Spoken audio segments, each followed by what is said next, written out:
Along with this series we're doing here on September 23rd, 2017, the soon-to-be failed prediction from the futurist or future fulfillment advocates, I guess you could refer to them as. There's a lot of aspects to cover. I've already covered several. But one of the big things that gets me and continues to get me, even just recently in the conversation, it was even still kind of getting me, that we really have missed the storyline of the gospel account, the New Testament letters, the book of Acts, all of this. So we really don't look at that storyline. And because we don't look at that storyline, we don't see how the prophecies are actually fulfilled according to the storyline. Look, John the Baptist, Jesus, Paul, the disciples, you got to consider that the guys who are first preaching this message of the gospel, these guys are doing it, under a great distress of life, if you will. They are being violently persecuted, killed even, for preaching this message. When I tell a person that we live in the new heaven and new earth, the blessed goodness that the people in the New Testament were looking for, I mean it. I mean exactly that. We do not preach the gospel message with the level of persecution that they did. Now, I realize there's people and there's places in the world where you cannot preach the gospel message, or if you will be violently persecuted if you do so.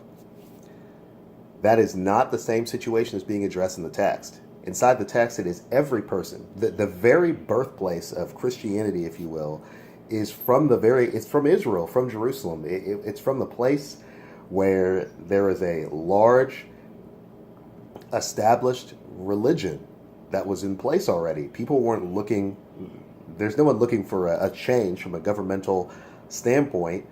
No one's looking for a change when Jesus is on the scene. Jesus is discussing the downfall of that authority structure, the Jewish authority structure. The passage from the order that they were in to the order that we've been in for 2,000 years, in which that Jewish authority structure does not exist. That's the blessed happiness to so many degrees that the people are looking forward to, is this time period when that organization that's killing Jesus, killing the disciples, beating and jailing, persecuting everyone throughout the New Testament storyline, look and see who it is. It's one aggressor, the Jewish authority structure. When people are looking at the fulfillment of prophecy, they are not paying attention to this storyline. So they are envisioning difficulties that exist in our modern day, and they are seeing those difficulties into the text, instead of taking the difficulty that exists in the text and bringing it out, which is that the aggressor of the New Testament storyline is the Jewish authority structure. And it was destroyed in 70 AD. September 23rd, 2017 prophecy has nothing to do with the key aggressor of the entire New Testament storyline. Who killed the first martyr? Jewish authority structure. Who killed the Messiah? Jewish authority structure. They were trying to kill that guy from the moment he was born.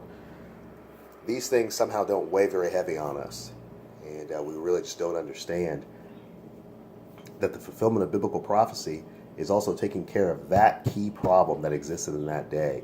And sorry, folks, biblical prophecy is fulfilled in part being that the key aggressor throughout the entire of the New Testament, that key aggressor has been destroyed. That is the Satan that's being discussed as being thrown into a pit of fire, destroyed. So there it is, September 23rd, another reason to see why this prophecy is not coming to pass, or this prediction is not coming to pass, is it has nothing to do with anything that's in the Bible. The biblical storyline was resolved, the issue of the New Testament was resolved in 70 AD.